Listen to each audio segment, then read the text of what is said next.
Once again, welcome back to KC's Classes. KC's Classes-ന്റെ മറ്റൊരു പുതിയ വീഡിയോയിലേക്ക് എല്ലാവർക്കും സ്വാഗതം. This is Kiran CS. Calicut university BCom BBA 4th semester exams നാളെ മുതൽ സ്റ്റാർട്ട് ചെയ്യാണ്. സോ നമ്മൾ സ്മാർട്ട് സ്റ്റഡിക്ക് വേണ്ടിയിട്ടുള്ള എൻറ്റയർ സപ്പോർട്ട് വീഡിയോസ് നമ്മുടെ ചാനലിൽ അപ്ലോഡ് ചെയ്ത് കഴിഞ്ഞിട്ടുള്ളതാണ്. 5 സബ്ജക്ട്സിൻ്റെയും ഇമ്പോർട്ടൻറ്റ് ക്വസ്റ്റ്യൻസിൻ്റെ വീഡിയോസ്, അതുപോലെ തന്നെ ഉറപ്പായും പ്രതീക്ഷിക്കുന്ന ഓരോ പാർട്ടുള്ള ചോദ്യങ്ങളുടെ ഡിസ്കഷൻ, അതിനുശേഷം നമ്മൾ exam related live quick revision ഇന്നലെ സ്റ്റാർട്ട് ചെയ്തു. ഓൺട്രപ്രണർഷിപ്പ് ഡെവലപ്മെൻറ്റിൻ്റെ ആദ്യത്തെ പാർട്ടും നമ്മൾ ഇന്നലെ ചെയ്തിട്ടുണ്ട്. Second part exam related live ഇന്ന് ഈവനിങ് 6:30 ഉണ്ടായിരിക്കുന്നതാണ്. സോ എല്ലാവരും ക്ലാസ്സിൽ അറ്റൻഡ് ചെയ്യുക.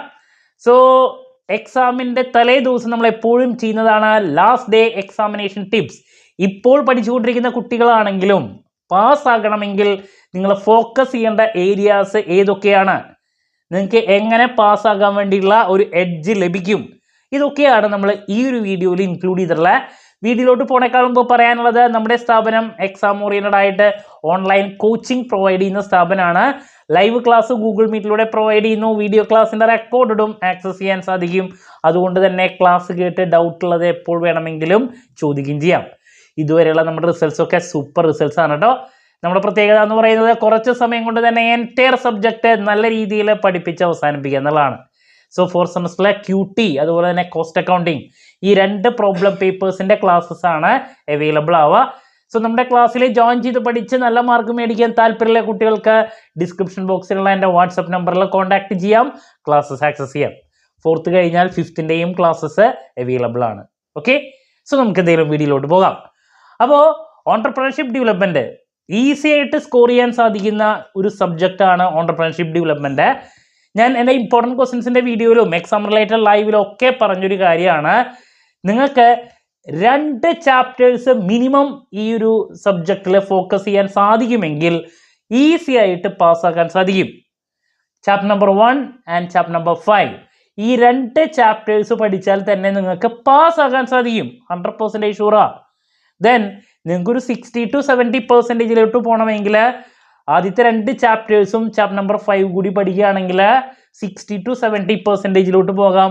ബാക്കിയുള്ള ഏരിയയും കൂടി കവർ ചെയ്യുകയാണെങ്കിൽ 90% അബവ് ഈസി ആയിട്ട്, 80 to 90% ഈസി ആയിട്ട് കവർ ചെയ്യാൻ സാധിക്കുന്ന ഒരു സബ്ജക്റ്റാണിത്.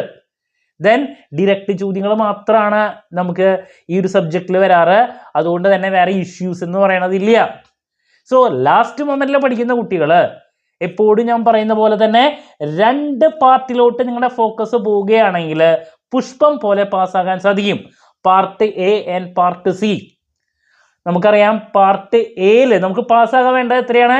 2019 അഡ്മിഷൻ മുതലുള്ള കുട്ടികൾക്ക് 35 മാർക്കാണ് വേണ്ടത്. 100ൽ 35% മതി, ഇന്റേണലും എക്സ്റ്റേണലും കൂടിയിട്ട്.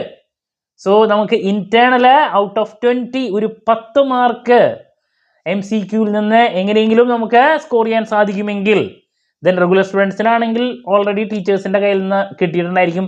മിനിമം 10 ഉണ്ടെങ്കിൽ ബാലൻസ് 25 മാർക്ക് മതി ഔട്ട് ഓഫ് 80 എക്സ്റ്റേണൽ എഴുതി മേടിക്കാൻ. 25 അതിനേക്കാൾ കൂടുതൽ നമുക്ക് കിട്ടും. എങ്ങനെ കിട്ടും? അതിലോട്ടാണ് നമ്മൾ പോകുന്നത്. സോ പാർട്ട് Aയിൽ നമുക്ക് 15 ചോദ്യങ്ങളുണ്ട്. ടോട്ടൽ 15 ചോദ്യങ്ങൾ നമുക്ക് അറ്റൻഡ് ചെയ്യാം. മാക്സിമം 25 മാർക്കാണ്. നമുക്ക് 15 ചോദ്യങ്ങൾ അറ്റൻഡ് ചെയ്യാം. ബട്ട് ഞാൻ പറയുന്നു, നമുക്കൊരു 5 മിനിമം കിട്ടിയാൽ മതി, 5 or 6 മിനിമം കിട്ടിയാൽ മതി. പാർട്ട് Aയിൽ നിന്നൊരു മിനിമം 10 or 12 മാർക്ക് നമ്മുടെ കയ്യിൽ കിട്ടിക്കഴിഞ്ഞാൽ അത് കിട്ടാൻ ഒരു പാടില്ല. ഞാൻ എൻ്റെ ഇമ്പോർട്ടൻറ്റ് ക്വസ്റ്റ്യൻസിൻ്റെ വീഡിയോസ് ചെയ്തിട്ടുള്ളതും അതുപോലെ തന്നെ ഉറപ്പായും പ്രതീക്ഷിക്കുന്ന ചോദ്യങ്ങളുടെ വീഡിയോസൊക്കെ ചെയ്തിട്ടുണ്ട്. എക്സാം റിലേറ്റഡ് ലൈവ് ഇതൊക്കെ കണ്ടു കഴിഞ്ഞാൽ നിങ്ങൾക്ക് എന്തായാലും എക്സ്പെക്ട് ചെയ്യാൻ സാധിക്കുന്ന ചോദ്യങ്ങൾ മനസ്സിലാക്കാൻ സാധിക്കും. അതിൽ നിന്നൊരു 10 മാർക്ക് 12 മാർക്ക് അതിനായിട്ടും കൂടുതൽ കിട്ടും. ദെൻ പാർട്ട് Cയിൽ ഞാൻ പറഞ്ഞു 2 essay എന്ന് പറയുമ്പോൾ പാർട്ട് Aയിൽ നിർബന്ധമായും നമുക്ക് ചാപ്റ്റർ നമ്പർ 1ൽ നിന്നൊരു essay എന്തായാലും എക്സ്പെക്ട് ചെയ്യാം. 2 വർഷം മുമ്പുള്ള ക്വസ്റ്റ്യൻ പേപ്പറിൽ 3 essay ആദ്യത്തെ ചാപ്റ്ററിൽ തന്നെ വന്നിട്ടുണ്ടായിരുന്നതാണ്. അപ്പോൾ ഒരു essay എന്തായാലും ഉണ്ടായിരിക്കും ചാപ്റ്റർ നമ്പർ 1. ചാപ്റ്റർ നമ്പർ 5ലെ പ്രൊജക്ട് റിപ്പോർട്ടിനെ റിലേറ്റ് ചെയ്തിട്ടുള്ള essay എന്തായാലും ഉണ്ടാവും. സോ 2 essay അങ്ങനെ കിട്ടാനും പാടില്ല. സോ 2 essayയും കൂടിയിട്ട്, ഒരു essayക്ക് 10 മാർക്ക് ഉണ്ട്, 2ഉം കൂടിയിട്ട് 10 മാർക്ക് മതിയെന്നേ. ദെൻ നമുക്ക് ഈ 2 പാർട്ടിലോട്ടും ഫോക്കസ് ചെയ്യാൻ സാധിച്ചാൽ പല കാര്യങ്ങളും പാർട്ട് Bയിലേക്കും യൂസ്ഫുൾ ആയിരിക്കും.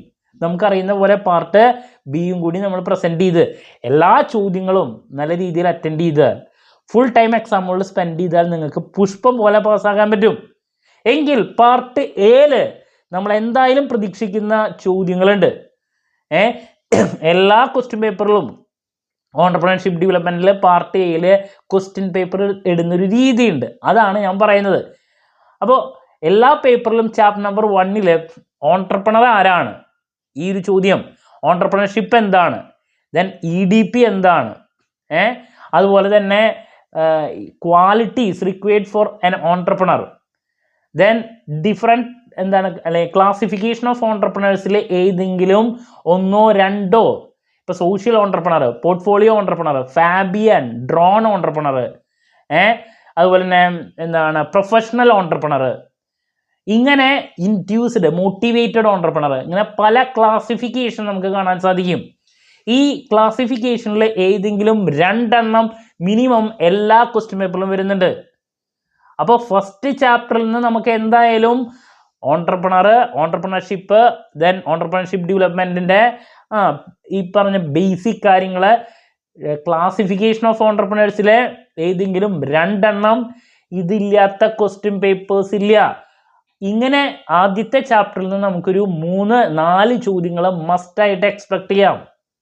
അതുപോലെ തന്നെ പിന്നെ നമുക്ക് പാർട്ട് എയിൽ വരുന്ന റിപ്പീറ്റ് ആയിട്ടുള്ളത് ഡിഫറെൻറ്റ് സോഴ്സസ് ഓഫ് ഫിനാൻസ് ഉണ്ട്. മീഡിയം ടൈം, ലോങ് ടൈം, അതുപോലെ തന്നെ ഷോർട്ട് ടൈം. ഇതിലേതെങ്കിലും 1 എല്ലാ പേപ്പറിലും വരും. ബ്രിഡ്ജ് ക്യാപിറ്റൽ എന്താണ്, സീഡ് ക്യാപിറ്റൽ എന്താണ്, എല്ലാ പേപ്പറിലും വരും. അതുപോലെ തന്നെ ഏതെങ്കിലും ഒരു 2 അതോറിറ്റീസിനെ പറ്റിയിട്ട് മെൻഷൻ ചെയ്യാൻ വേണ്ടിയിട്ട് എല്ലാ പേപ്പറിലും വരും. DIC, അതുപോലെ തന്നെ KVIC, khadi and village industry, then techno park എന്താണ്. അതുപോലെ തന്നെ എല്ലാ പേപ്പറിലും ചില സമയത്ത് എക്സ്പാൻഷൻസ് ആയിരിക്കും വരാം. നമുക്ക് സിഡ്ബി, പല അതോറിറ്റീസ് ഉണ്ടല്ലോ, NSIC, DIC, SISI, പല അതോറിറ്റീസ് ഉണ്ട്. അതിൽ ഏതെങ്കിലും 1 or 2 അതോറിറ്റീസിൻ്റെ ചിലപ്പോൾ എക്സ്പാൻഷൻ ആയിരിക്കും, അതല്ലെങ്കിൽ അതിൻ്റെ ഫങ്ഷൻസ് 2 എക്സ്പ്ലെയിൻ ചെയ്യാൻ വേണ്ടിയിട്ടായിരിക്കും. അങ്ങനെ ഒരു 2 ചോദ്യം ഉണ്ടായിരിക്കും. ദെൻ ഇൻസെൻറ്റീവ് എന്താണ്, സബ്സിഡി എന്താണ്, ദെൻ ഇൻസെൻറ്റീവിൽ തന്നെയുള്ള മറ്റൊന്നാണ് ബൗണ്ടി. ഈ 3 ടോപ്പിക്കിൽ ഏതെങ്കിലും 1 എല്ലാ പേപ്പറിലും അവരിടുന്നതാണ്. ദെൻ നമുക്ക് നെക്സ്റ്റ് പ്രൊജക്ട് റിപ്പോർട്ട് എന്താണ്, പ്രൊജക്ട് ലൈഫ് എന്താണ്, അങ്ങനെ പ്രൊജക്ട് റിപ്പോർട്ടിനെ റിലേറ്റ് ചെയ്തിട്ടുള്ള ഒരു ചോദ്യം 2 മാർക്കിൻ്റെ എല്ലാ പേപ്പറിലും വരും. നെക്സ്റ്റ് MSME എന്താണ്, MSMEയുടെ റിലേറ്റ് ചെയ്തിട്ടുള്ള ഒരു ക്വസ്റ്റ്യൻ എല്ലാ പേപ്പറിലും നമുക്ക് എക്സ്പെക്ട് ചെയ്യാം. ഇതൊക്കെ റിപ്പീറ്റ് ആണ്. ദെൻ പ്രൊജക്ട് ഐഡിയാസ് എന്താണ്, അതുപോലെ തന്നെ ഫീസിബിലിറ്റി സ്റ്റഡി എന്താണ്, ഫീസിബിലിറ്റി അനാലിസിസ് എന്താണ്, പലതരത്തിലുള്ള ഫീസിബിലിറ്റിയിൽ ഏതെങ്കിലും 1 ഇക്കണോമിക് ഫീസിബിലിറ്റിയോ അങ്ങനെ ഫീസിബിലിറ്റിനെ റിലേറ്റ് ചെയ്തിട്ടുള്ള ഒരു ചോദ്യം എല്ലാ പേപ്പറിലും വരുന്നതാണ്. അപ്പോൾ ഞാൻ ഈ പറഞ്ഞ കുറച്ച് ചോദ്യങ്ങൾ പാർട്ട് എയിൽ റിപ്പീറ്റാണ്, ഇതില്ലാത്ത പേപ്പറുകളില്ല. പിന്നെ ഞാൻ പറഞ്ഞു പലതരത്തിലുള്ള അനാലിസിസ് ഉണ്ട്. അതിൽ social cost benefit analysis, economic analysis, അതിലേതെങ്കിലും ഒരു അനാലിസിസിനെ പറ്റിയിട്ടുള്ള ചോദ്യം എല്ലാ പേപ്പറിലും റിപ്പീറ്റാണ്. പിന്നെ നമുക്ക് നേരത്തെ പറഞ്ഞ പോലെ MSME പറഞ്ഞു, അതുപോലെ തന്നെ ഈ സ്മോൾ ഇൻഡസ്ട്രീസിനെ റിലേറ്റ് ചെയ്തിട്ടുള്ള മൈക്രോ യൂണിറ്റ് എന്നോ മൈക്രോ എൻ്റർപ്രൈസ് എന്താണെന്നോ അങ്ങനെ സ്മോൾ ഇൻഡസ്ട്രീസിനെ റിലേറ്റ് ചെയ്തിട്ടുള്ള ഏതെങ്കിലും ഒരു ചോദ്യം എപ്പോഴും വരാറുള്ളതാണ്. ഇൻഡസ്ട്രിയൽ എസ്റ്റേറ്റ് എന്താണ്, റിപ്പീറ്റ് ക്വസ്റ്റ്യൻ ആണ്. ആൻസിലറി യൂണിറ്റ്സ് എന്താണ്, റിപ്പീറ്റ് ക്വസ്റ്റ്യൻ ആണ്. അപ്പോൾ ഞാൻ ഈ പറഞ്ഞ കുറച്ച് ചോദ്യങ്ങൾ തന്നെയായിരിക്കും നിങ്ങൾക്ക് നാളത്തെ എക്സാമിന് പാർട്ട് എയിൽ മിക്കതും വരാം. അപ്പോൾ ഈ പറഞ്ഞ ചോദ്യങ്ങൾ പഠിക്കാൻ ഞാൻ ഇമ്പോർട്ടൻറ്റ് ക്വസ്റ്റ്യൻസിൻ്റെ വീഡിയോയിലും അതുപോലെ തന്നെ ഉറപ്പായും പ്രതീക്ഷിക്കുന്ന ചോദ്യങ്ങളുടെ വീഡിയോയിലും ഡിസ്കസ് ചെയ്തിട്ടുള്ള ഈ ചോദ്യത്തിൽ നിന്ന് നമുക്കൊരു 5 or 6 കിട്ടാൻ ഒരു പാടില്ല. ദെൻ പാർട്ട് സിയിലോട്ട് പോവുകയാണെങ്കിൽ ഞാൻ പറഞ്ഞു ആദ്യത്തെ ചാപ്റ്ററിൽ നിന്ന് എന്തായാലും നിങ്ങൾക്ക് മിനിമം ഒരു എസ്സേ എക്സ്പെക്ട് ചെയ്യാം. Factors affecting entrepreneurial growth repeat ആയിട്ട് വന്നിട്ടുള്ള 1 ദെൻ EDPയുടെ പ്രോസസ് എന്താണ്, വിമൺ ഓണ്ടർപ്രണർഷിപ്പ് എന്താണ്, പ്രോബ്ലംസ് ഫേസ്ഡ് ബൈ വിമൺ, അതുപോലെ തന്നെ അതിൻ്റെ റെമഡിയൽ മെഷേഴ്സ് എടുത്തിട്ടുള്ളത്, ദെൻ ക്ലാസിഫിക്കേഷൻ ഓഫ് ഓണ്ടർപ്രണേഴ്സ്, ഇങ്ങനെ പിന്നെ ഓണ്ടർപ്രണറുടെ ബേസിക് ആയിട്ടുള്ള ക്വാളിറ്റീസ്, മറ്റു കാര്യങ്ങൾ, ഇങ്ങനെ നമുക്കൊരു 3-4 എസ്സേ ടോപ്പിക്കുകൾ ഫസ്റ്റ് ചാപ്റ്ററിലുണ്ട്. ഇതിൽ നിന്ന് എന്തായാലും നമുക്ക് 1 പ്രതീക്ഷിക്കാം. അതും വളരെ ഈസിയാണ് ഈ ടോപ്പിക്സ്, കാരണം പലതും കോമൺ ടോപ്പിക്സ് ആണ്. എന്തെഴുതിയാലും മാർക്കെന്ന് പറയില്ലേ, അങ്ങനത്തെ ടോപ്പിക്സാണ്.